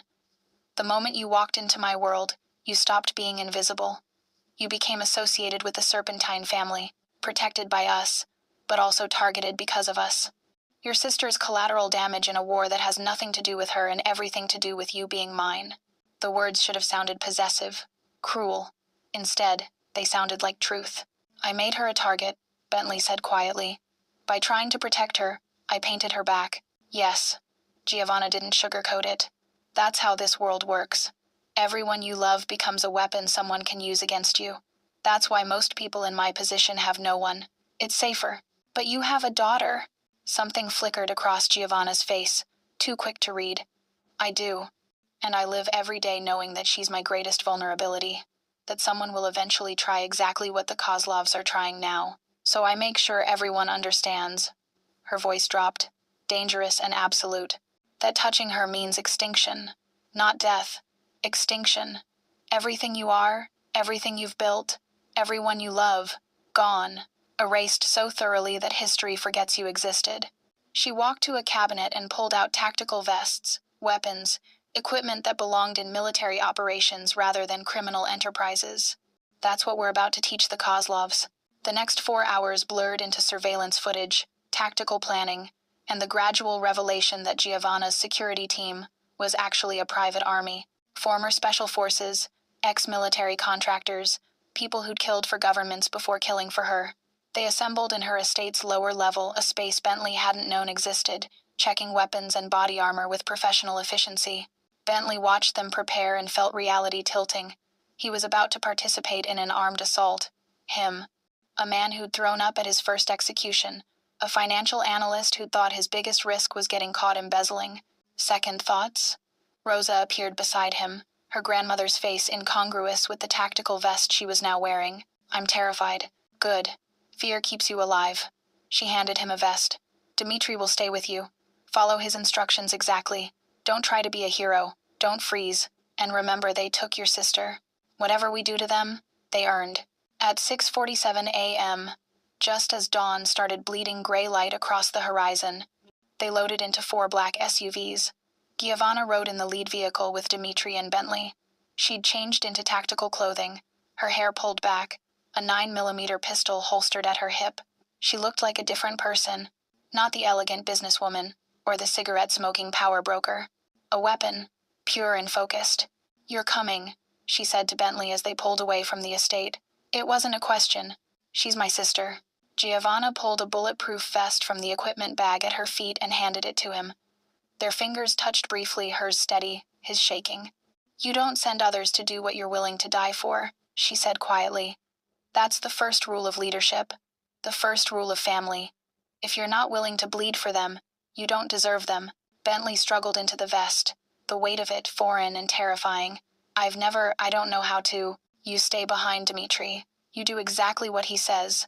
And if someone points a gun at you, you don't hesitate. You don't negotiate. You shoot first. Giovanna checked her own weapon with practiced ease. Mercy is for people who have the luxury of consequences. We don't. The convoy moved through empty pre-dawn streets toward the port district. Bentley watched the city slide past his city, the place he'd lived for years, now looking like foreign territory. Every block closer to the docks felt like descending deeper into a world he couldn't escape from. His phone buzzed. A text from an unknown number. 24 hours remaining. Bring the Godfather or your sister dies screaming. Bentley showed it to Giovanna. She read it without expression, then typed a response. Come to Pier 47 and find out what happens when you threaten my people. She hit send and tossed the phone into the equipment bag. They're about to learn, she said softly, watching the industrial district approach through the windshield, that some lessons only get taught once, because no one survives them long enough to need a second. Bentley looked down at his hands, at the vest strapped across his chest, at the reality of what he was about to do. He thought of Maya's face on that video call, the terror in her eyes, the way she'd tried to speak through the tape. Good, he heard himself say. I hope they suffer. Giovanna smiled. It wasn't a nice smile. They will, Mr. Bryan. I promise you that. The assault began at 7:23 a.m., just as the port was waking to morning shift changes, when the noise of their entry would be swallowed by container movements and ship engines. Bentley watched from the third SUV as Giovanna's team moved like shadows, splitting into 3 units with the precision of people who'd done this 100 times before. Dimitri's massive hand settled on his shoulder, holding him back while the entry team breached the facility's side door with shaped charges that blew the lock without excessive noise. Then Dimitri pulled him forward, and Bentley was moving, his legs carrying him through the smoking doorway into a cavernous space that smelled like salt water and rust, and something older, darker. Blood, maybe. Fear. The facility's interior was a maze of shipping containers stacked 3 high, creating corridors and dead ends. Perfect for ambush. Terrible for rescue. Giovanna moved at the front of their column, her weapon raised. Every movement, economical and deadly. She'd done this before. Bentley could see it in the way she cleared corners, the way she signaled her team with hand gestures that meant something he didn't understand. Gunfire erupted from somewhere deeper in the building. Sharp cracks that echoed off metal walls. Too loud, too real. Bentley's entire body flinched, but Dimitri kept him moving forward, one hand on his vest, guiding him like a child. Stay behind me, Dimitri growled. Stay close. They rounded a corner and found the first body, one of the Kozlov guards, a hole in his chest, eyes staring at nothing. Bentley's stomach lurched, but he forced himself to keep moving. Maya was here somewhere. That was all that mattered. More gunfire, shouting in Russian. Then a scream that cut off abruptly. Giovanna's team was dismantling the Kozlov operation with surgical efficiency, room by room, container by container. No mercy, no hesitation. They found Maya in a converted office space near the back of the facility, a small room created by welding storage containers together. 6 guards surrounded her, weapons drawn, using her as a shield. She was still bound to the chair, still gagged, her eyes wide with terror that multiplied when she saw the armed assault team, when she saw Bentley standing there in tactical gear with a gun he barely knew how to hold. Stop! The guard closest to Maya pressed his pistol against her temple. He was young, maybe 25, his accent thick. Stop or I kill her now. Giovanna lowered her weapon, raising one hand in apparent surrender. Her expression was calm, almost bored. You're going to die here today, all of you. But it can be quick, or it can be very slow. Your choice depends on what happens to that girl in the next 30 seconds. Fuck you. You think you scare me? You think... Giovanna shot him through the throat. The suppressed weapon made a sound like a cough. The guard dropped, blood spraying across the concrete, and suddenly everything was chaos. The other 5 guards opened fire. Giovanna's team returned it. Bentley heard himself screaming Maya's name. Dimitri was pulling him down behind a container, but Bentley broke free, running toward his sister because she was there. She was right there, and the bullets were flying and she couldn't move, couldn't protect herself. He reached her as two guards turned their weapons toward her, toward an easy target they could eliminate out of spite. Bentley threw himself in front of the chair, covering Maya's body with his own, feeling her shaking against him, her muffled crying through the gag. The impact felt like being hit with a baseball bat. His left shoulder exploded in pain, hot and spreading, and Bentley realized distantly that he'd been shot. The thought was almost funny. Him, shot. Bentley Bryan, who'd thrown up at his first execution. He held on to Maya as the firefight continued around them, heard Dimitri's roar as he took down one guard, heard the precise crack of Giovanna's weapon as she eliminated another, heard bodies hitting concrete. Then, silence. Ringing, absolute silence punctuated only by his own ragged breathing and Maya's terrified whimpering. "Clear," Rosa's voice from somewhere. All hostiles down, hands pulled at Bentley, gentler than he expected. Dimitri's face appeared above him, concerned in a way Bentley had never seen. "You are stupid, brave man. Very stupid. Very brave." Bentley couldn't respond. His entire focus was on reaching up with his right hand. His left arm wasn't working properly and pulling the tape from Maya's mouth. Her face was soaked with tears, her breathing coming in hitching gasps. "I'm sorry," Bentley managed through his own tears and pain. "I'm so sorry, Maya. I'm so sorry." Someone cut her zip ties. Maya's arms came around him immediately, holding him despite his bleeding, despite everything. "Bentley. Oh God, Bentley, you're bleeding. I'm okay." He wasn't, but it didn't matter. "You're safe. That's all that matters." "Everyone out," Giovanna's voice cut through the moment. "We have maybe 5 minutes before port security responds to the gunfire. Move." Bentley tried to stand, but his legs wouldn't cooperate. Dimitri simply picked him up, carrying him like he weighed nothing. Maya stumbled after them, Rosa supporting her, as Giovanna's team executed their exit strategy with the same brutal efficiency as their entrance. They were almost to the doors when movement caught Bentley's attention. A man emerging from behind a container, older than the others. Wearing an expensive suit incongruous with the violence around them, he was raising a weapon, aiming at Giovanna's back. "Look out!" Bentley tried to shout, but his voice was weak. Giovanna spun, impossibly fast, but the man already had his angle. Time seemed to slow. Bentley watched the man's finger tighten on the trigger, watched Giovanna realize she wouldn't be fast enough. Then Rosa was there, putting 3 rounds into the man's chest before he could fire. The man dropped, his weapon clattering across concrete. Giovanna walked over to the dying man, looked down at him without expression. "Dimitri." "Who is this?" "Victor Kozlov, the lieutenant. He ordered kidnapping." Giovanna crouched beside him, her weapon pointed at his head. Victor was gasping, blood bubbling from his mouth. "Your family's monopoly is over. More will come." "No," Giovanna said softly. "They won't. Because when they find you, when they see what I do to people who touch what's mine, they'll understand that I don't just win wars, I erase them." She stood and shot him twice more. Once in the chest, once in the head. Clinical. Final. Then she turned and walked toward the exit, reloading her weapon like she'd just completed a business transaction. They emerged into gray morning light. Sirens wailed in the distance. The SUVs waited, engines running. Dimitri loaded Bentley and Maya into the middle vehicle. Bentley was shaking, shock setting in, his shoulder screaming, but Maya was alive. She was here. She was safe. Maya stared at him, then past him at Giovanna, who was climbing into the front seat, gun still in hand. Blood splattered on her tactical vest. Maya's face was white, her expression hovering between horror and incomprehension. "Bentley," she whispered, her voice breaking. "What have you become?" Bentley looked down at his own vest, at his blood soaking through the tactical gear, at his hands that had held a weapon, at the facility behind them where bodies lay cooling in the dawn light. "Whatever I had to," he said quietly, "to keep you alive." The SUVs pulled away as the first police cars appeared in the distance. In the front seat, Giovanna was already on her phone, calling in favors, arranging cover stories, managing the aftermath with the same efficiency she'd managed the assault. Maya held Bentley's good hand, her fingers tight and shaking, tears streaming down her face. She didn't speak again for the entire ride back to the estate, and Bentley wondered if she'd ever be able to look at him the same way again. He wondered if he'd ever be able to look at himself the same way again. The answer, he knew, was no. The bullet had gone through clean in and out of Bentley's shoulder without hitting bone or major arteries. Rosa, who apparently had field medic training along with her MBA and murder resume, stitched him up in Giovanna's estate's medical room, a fully equipped facility that spoke to how often this kind of thing happened. Lucky, Rosa said, tying off the last suture. 2 inches lower, and you'd have a collapsed lung. 2 inches right, and your subclavian artery.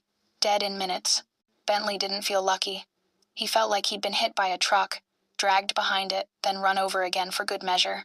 Maya sat in the corner of the room, wrapped in a blanket someone had given her, watching him with eyes that held too many emotions to parse. She hadn't spoken since they'd arrived at the estate 3 hours ago. Hadn't cried. Hadn't screamed. Just watched with that terrible silence that was somehow worse than anger. You should rest, Rosa told Maya gently. We have guest rooms prepared. Clean clothes, anything you need. I need to leave. Maya's voice was flat, empty. I need to go home. Your apartment isn't safe, Giovanna said from the doorway. None of them had heard her approach. She'd showered, changed into dark slacks and a silk blouse, looking like she'd spent the morning in business meetings rather than executing people. The Kozlov family will retaliate. They'll come for you to get to me through your brother. You'll stay here until we've neutralized the threat. You don't get to decide that. Maya stood, the blanket falling. You don't get to kidnap me. The Kozlovs kidnapped you. I rescued you. Because Bentley works for you. Maya's voice cracked, anger finally breaking through shock. Because he got mixed up in whatever this is. Organized crime? The Mafia? I don't even... She turned to Bentley, her face twisted with betrayal. You lied to me. For weeks. You let me worry about you while you were doing what? What exactly are you doing for her? Bentley tried to sit up, gasped at the pain, settled for meeting her eyes from the medical table. I'm surviving. I made a mistake. A bad one. And this is the price. What mistake? He stole from me, Giovanna said, her tone conversational. $2.3 million. Very clever, actually. He built shell companies, routed the money through international channels, covered his tracks beautifully. His only error was not knowing who he was stealing from. Maya stared at Bentley like she'd never seen him before. You stole? You're a thief? I had gambling debts. Bad ones. People were threatening me, threatening you. So you became a criminal? Maya's laugh was bitter, broken. God, Bentley, Dad would be so proud. The words hit harder than the bullet had. Their father had been an accountant, honest to a fault, who'd rather work 3 jobs than cut a single corner. He'd raised them to believe integrity mattered more than comfort. That character was built in how you handled struggle. Bentley had failed every lesson. Your father would understand protecting family, Giovanna said quietly. Sometimes survival requires choices that look like betrayal from the outside. Don't. Maya's voice shook. Don't you dare talk about my father. You don't know anything about him. About us. About what She couldn't finish. Dissolving into tears she'd been holding back for hours. Rosa guided her out, murmuring something soothing. Bentley listened to Maya's sobs fade down the hallway and felt something inside him break that he didn't think could be fixed. Giovanna moved to the medical table, her expression unreadable. Rosa did good work, but these need to be checked. She began unwrapping the bandages on his shoulder with practiced efficiency. You don't have to. I know. She worked in silence, her fingers gentle, examining Rosa's stitches. Clean entry and exit. You'll have matching scars. Women find that attractive, or so I'm told. Pretty sure my sister would disagree right now. She's traumatized, angry, looking for someone to blame. Giovanna began rewrapping the wound with fresh gauze. Give her time. She loves you. That doesn't disappear because she's learned uncomfortable truths. You sound like you're speaking from experience. Giovanna's hands paused briefly, then continued their work. My daughter learned what I do when she was 6, saw me covered in blood after a meeting that went badly. I tried to lie, to tell her it was fake, a costume. She looked at me with these old, knowing eyes and said, Mommy, why do bad people want to hurt you? Not if I was bad. She already knew I wasn't. Just why others might think so. What did you tell her? The truth. That I protect our family. That protection sometimes requires violence. That the world isn't divided into good people and bad people, but into people who protect what they love and people who try to take it. She secured the bandage with medical tape. She understood. Children understand more than we give them credit for. Bentley watched her work. This woman who'd walked through gunfire without flinching, who'd executed a man while he begged for mercy, now tending his wound with the careful attention of someone who understood injury intimately. You took a bullet for family, Giovanna said softly, not meeting his eyes. That means something in my world. It means you understand what matters, what's worth dying for.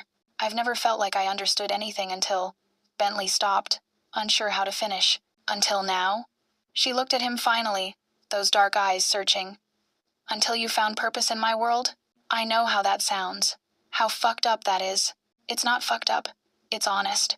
Giovanna sat on the edge of the medical table, close enough that Bentley could smell her perfume, see the faint lines of exhaustion around her eyes. You know what the hardest part of power is? The isolation. Everyone who looks at you sees either a threat or an opportunity, fear or greed. No one sees you. That's why you have no one close to you. Except your daughter. I have people I trust to do their jobs. Rosa, Dimitri, Chen. But trust and closeness aren't the same thing. Closeness requires vulnerability, and vulnerability is the one luxury I can't afford. She reached out, adjusting his bandage, her fingers brushing his skin. When you have power like mine, you're always alone, always calculating, always 3 moves ahead, because the moment you stop, someone will use that moment to take everything. That sounds exhausting. It is. She smiled, small and genuine and sad. But it's the price. For the empire, for my daughter's future, for being able to look at myself and know I didn't let anyone take from me what my father died building. Bentley's hand covered hers before he could think better of it. Her skin was warm, her fingers surprisingly delicate for someone who'd killed 6 people that morning. You're not alone right now, he heard himself say. Giovanna looked at their hands, at the point of contact between them. For a long moment, she didn't move, didn't speak. Then, slowly, carefully, she turned her hand over, her fingers threading through his. No, she said quietly, something cracking in her voice, some wall crumbling. I suppose I'm not. They sat like that in the medical room's quiet. 2 people who'd found each other through violence and necessity, connected by wounds visible and hidden. Outside, Maya was crying in a guest room. Outside, the Kozlov family was plotting retaliation. Outside, Bentley's old life was burning to ash. But in this moment, in this stolen quiet, Giovanna's hand in his felt like the most honest thing that had happened to him in months. I should let you rest, she said finally, but she didn't move. You should. Neither of them let go. Recovery meant confinement. Doctor's orders, Rosa insisted, though Bentley suspected it was also strategy. Keep him close, keep him useful, keep him from having second thoughts while his shoulder healed and his conscience caught up with what he'd done at Pier 47. Maya stayed in the guest wing, accepting Giovanna's protection with the cold practicality of someone who understood she had no choice. She barely spoke to Bentley. When she did, it was logistical, about clean clothes, about her lab work she was missing, about how long this imprisonment disguised as safety would last. Never about what happened, never about forgiveness. Bentley filled the silence with work. Rosa had a laptop sent to his room along with encrypted access to the Serpentine family's financial systems. If he couldn't move, he could at least make himself indispensable. He built new corporate structures, traced money flows, optimized the empire that had swallowed him whole. On the 4th day, he found the irregularity. It was small, a shipment manifest that didn't align with the corresponding payment records. Eastern Territory, Vincent Calabresi's domain. Bentley almost dismissed it as clerical error, but something nagged at him. The same instinct that had made him a good broker, the pattern recognition that saw what others missed. He dug deeper. 3 more misalignments over the past 6 months. Missing inventory that was paid for but never delivered. Expenses for operations that generated no revenue. Money disappearing into subsidiary accounts that led nowhere. Someone was embezzling, and they were very, very good at hiding it. Bentley spent 2 days tracing the digital breadcrumbs, his shoulder aching from hunching over the laptop, his mind sharp with the focus that had gotten him into this mess in the first place. The trail led through shell companies he recognized his own work, structures he'd built for the family but modified, twisted, used for purposes he hadn't designed them for. Vincent was using Bentley's own creations to steal from Giovanna. The discovery should have stopped there, should have been enough, but Bentley couldn't let it go. He found encrypted communication logs, carefully buried in expense reports, coded references that took him hours to decode, but eventually revealed themselves. Meetings with Kozlov representatives, payments flowing between Vincent's accounts and Kozlov holdings, plans for restructuring that became clear once Bentley understood what he was reading. A coup. Vincent was planning to overthrow Giovanna and merge Serpentine operations with the Kozlovs, creating a new organization with himself at the head. The kidnapping hadn't been random retaliation. It had been Vincent's opening move, testing Giovanna's responses, probing for weakness. Bentley and Maya had been pawns in a much larger game. He sat back from the laptop, his heart pounding, his mind racing through implications. He'd found evidence of conspiracy to commit murder, proof that Giovanna's trusted underboss was planning her assassination, information that would get Vincent killed and eliminate a major threat to her empire, information that was also his ticket to freedom. Bentley stared at the files on his screen and saw his choice laid out with brutal clarity. He could take this evidence to the FBI. Corporate corruption, money laundering, proof of organized crime at the highest levels. He'd be a witness, protected, granted immunity in exchange for testimony. Maya would be safe. He could rebuild his life, start over, become someone other than Giovanna Buck's property. All he had to do was betray the woman who'd saved his sister's life. His hands hovered over the keyboard. He could encrypt these files, send them to authorities, be free by morning. Instead, he copied everything to a secure drive and closed the laptop. 3 days later, his shoulder healed enough to move without gasping. Bentley asked to see Giovanna. The request was granted immediately, and he found himself walking through the familiar hallways of her estate toward her study, the secure drive burning like a brand in his pocket. She was at her desk when he entered, surrounded by paperwork, looking tired in a way he'd never seen before. The kidnapping had triggered responses across the criminal underworld, challenges to her authority, questions about her strength. She was fighting wars on multiple fronts, and it showed in the tension around her eyes, the extra cigarette burns in her ashtray. Mr. Brian. She looked up, something almost like relief crossing her face. Rosa said you were healing well. You shouldn't be up yet. I found something. Bentley closed the door behind him, his hand tightening on the drive in his pocket. In Vincent's financial records, something you need to see. Interest sharpened her expression. She gestured to the chair across from her desk. Show me. Bentley sat, pulling out the drive. His hands were steady now, certain. He'd made his choice in that moment, when he could have reached out to authorities, and didn't. Everything after was just confirmation. He plugged the drive into her computer and pulled up the files. Giovanna leaned forward, her focus absolute as Bentley walked her through what he'd found. The embezzlement, the Kozlov connections, the encrypted communications that spelled out Vincent's plans. He's been planning this for at least 8 months, Bentley said quietly. The kidnapping was his idea. He gave the Kozlovs information about my connection to you, about Maya's schedule. He wanted to draw you into a trap, make you look weak when you responded emotionally instead of strategically. Giovanna's face was stone. Only her eyes moved, tracking across the screen, absorbing every detail. When Bentley finished, she sat back, her expression unreadable. How long have you known? A week. I wanted to be certain before I brought it to you. A week. She turned to look at him directly. You could have used this. Taken it to federal authorities, traded it for immunity and witness protection. You and Maya could have disappeared, been free of me. Why didn't you? Bentley met her eyes. Those dark depths that had terrified him when they first met, that now held something else. Recognition. Understanding.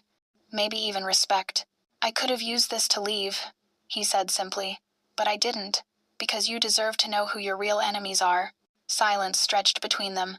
Outside, dusk was falling, painting the study in amber light. Giovanna stood, walking to her windows, her back to him. You chose loyalty over freedom, she said finally. You chose me over your sister's chance at a normal life. Why? Because freedom wasn't real if it meant watching you die from information I could have provided. Because loyalty matters, even especially when it costs you something. Bentley stood, moving to stand beside her at the window. And because somewhere in the past 6 weeks, I stopped being your prisoner and became something else. I don't know what to call it yet, but it's real. Giovanna turned to face him, and for the first time since he'd met her, her careful mask had cracked completely. What he saw underneath was raw, vulnerable, and terrifyingly honest.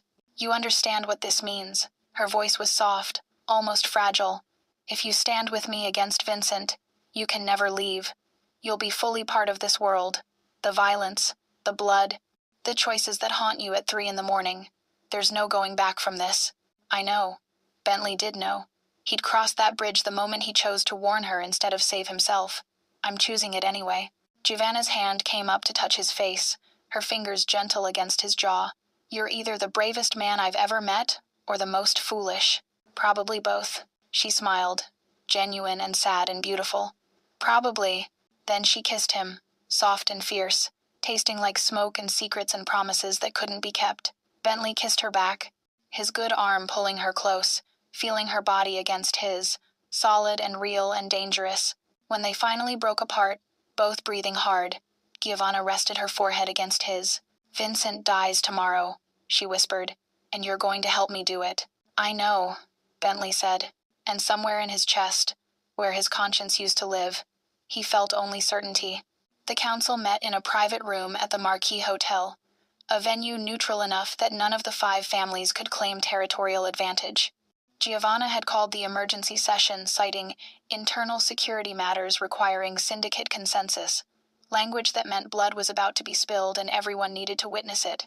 Bentley watched from Giovanna's study as she prepared, dressing in a black suit that looked like armor, checking the Glock she'd carry concealed at her hip. She moved with the focus of someone about to walk into battle, which Bentley supposed she was. "Vincent will move fast," she said, adjusting her collar in the mirror. "He knows I suspect something. He'll try to preempt me. Call the vote before I can present evidence. That's where you come in. You're sure the council will accept testimony from an outsider? They'll accept it because it's true, because the financial records don't lie, and because," she turned to face him, "I'm making you my official partner tonight. No longer an employee, no longer a tool. My equal in all business matters. It's unprecedented, but precedent is just another rule, and I've never been very good at following those." Bentley's throat tightened. "Giovanna, if this goes badly, if Vincent succeeds, they'll kill us both. I want you to know what you mean to me before that possibility becomes reality." She crossed to him, her hands framing his face. "You chose me. Over freedom, over safety, over everything that would have been easier. That deserves recognition." She kissed him, hard and certain, then pulled away before he could respond. "Come, it's time." The council chamber was oak-paneled and windowless, lit by chandeliers that cost more than most houses. A long table dominated the center, with chairs for representatives from each family. Giovanna sat at the head, Vincent to her right, his expression neutral, but his eyes calculating. The other families filled in around them, Chen representing the Asian syndicates, Markov for the Russians who'd remained loyal after the Kozlov purge, DeLuca for the Italian Old Guard, and Kim for the Korean operations.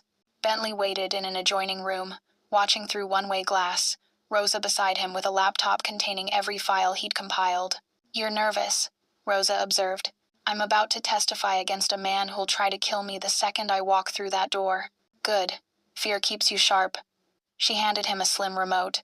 "When Giovanna gives the signal, this activates the presentation. Every screen in that room will show Vincent's treachery simultaneously. He won't be able to talk his way out of mathematics."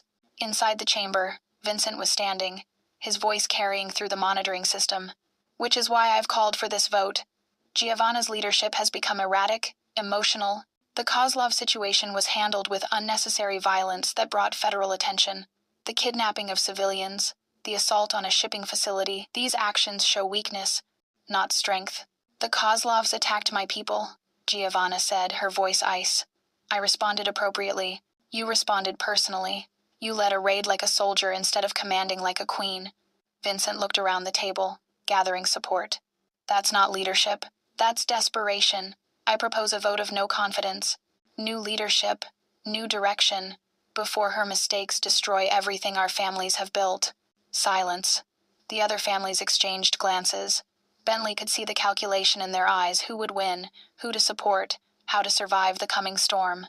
"I second the motion," Markov said carefully. "With respect, Giovanna. But Vincent raises valid concerns." "As do I," DeLuca added. Giovanna's expression didn't change, but Bentley saw her hand move beneath the table. The signal. He activated the remote.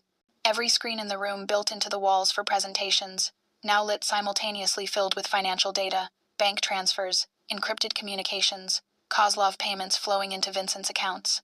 The evidence Bentley had compiled, presented with the same forensic precision he'd once used for legitimate acquisitions. Vincent's face went white. "Before we vote," Giovanna said calmly, "perhaps the council should review some interesting financial irregularities my CFO discovered." Bentley took a breath and walked through the door. Every eye turned to him. Vincent's hand moved toward his jacket, toward a weapon. Bentley was certain, but Dimitri appeared behind him, massive and immovable, one hand on Vincent's shoulder holding him in his chair. "Who the fuck is this?" Vincent's voice was strained. "This is Bentley Bryan," Giovanna said. "My chief financial officer and partner. He's going to explain what you've been doing with syndicate money for the past 8 months." Bentley moved to the head of the table, his shoulders still aching, his hands steady. He'd faced death at Pier 47. He'd chosen loyalty over freedom. This was just the price of that choice. He walked them through it. Every transaction, every coded message, every payment to the Kozlovs. The evidence was overwhelming, damning, impossible to refute. Vincent tried stammering about misunderstandings, about being framed, but the numbers didn't lie. "He orchestrated my sister's kidnapping," Bentley said, his voice hard. "Gave the Kozlovs her schedule, her address, everything they needed. Used her to draw Giovanna into a trap that would have killed her and allowed him to seize control. This wasn't ambition. It was treason." The council members stared at the screens, at Vincent, at Giovanna. The math was simple. The choice was clear. "I withdraw my second," Markov said quietly. "As do I," DeLuca added. Chen looked at Vincent with disgust. "The penalty for betraying the syndicate is death. I see no reason to delay." Kim nodded agreement. "It's unanimous, then. Vincent Calabrese is guilty of treason against the 5 families." Vincent lunged for his weapon, but Dimitri was faster, slamming him back into the chair with casual violence. Vincent's gun clattered across the table, stopping in front of Giovanna. She picked it up, checked the chamber, and stood. "Take him to the warehouse." They dragged Vincent out, his screams echoing down the hotel corridor until distance, or a gag silenced them. The other families filed out quickly, wanting no part of what came next. Within minutes, only Giovanna, Bentley, Rosa, and Dimitri remained. "You're coming," Giovanna said to Bentley. "Not a question. I know." The warehouse was the same one where Bentley had attended his first execution, where he'd vomited and sworn he'd never become this. Now he walked through it with his head high, following Giovanna to the killing floor. Vincent knelt in the center, zip-tied, bleeding from where Dimitri had encouraged his cooperation. He looked at Bentley with pure hatred. "You," Vincent spat. "You fucking thief. You think you belong here? You think she actually cares about you? You're just another tool." Giovanna shot him in the knee. Vincent's scream cut off his words. "He was right about one thing," she said conversationally, walking a slow circle around Vincent.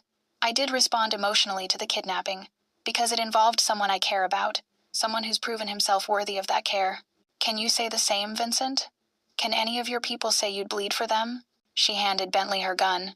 "Your sister, your discovery, your choice." Bentley took the weapon. It was heavier than he expected, or maybe that was just the weight of what holding it meant. He looked at Vincent, at the man who'd ordered Maya's kidnapping, who'd used Bentley's own work to try to destroy Giovanna. He pulled the trigger twice. Center mass, professional, clean. Vincent slumped forward, dead before he hit the concrete. Bentley handed the gun back to Giovanna, his hand steady, feeling nothing but relief that it was finished. "Welcome to the family," Dimitri said quietly, something like approval in his voice. 6 months later, Bentley stood in Giovanna's study, looking out at the city spread below them like a kingdom.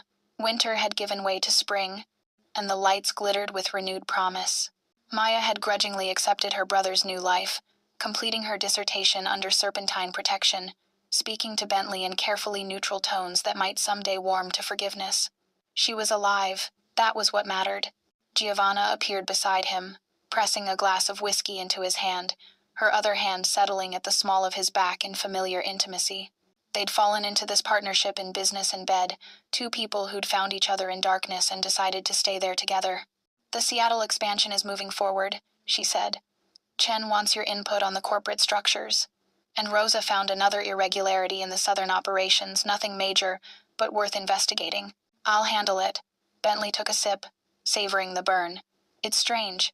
6 months ago, I was celebrating stealing from you. Now I'm protecting your empire like it's my own. It is yours. Half of everything, remember? That's what partnership means." Bentley turned to look at her.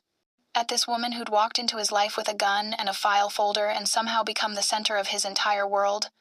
"I stole from you to save myself. Now I'd die to protect you." Giovanna's smile was soft, genuine, the one she only showed him. That's the difference between a thief and a king, Bentley.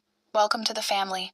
She kissed him as the city glittered below, and Bentley thought about the man he'd been desperate, drowning, defined by his debts and failures. That man was dead, executed as surely as Vincent had been.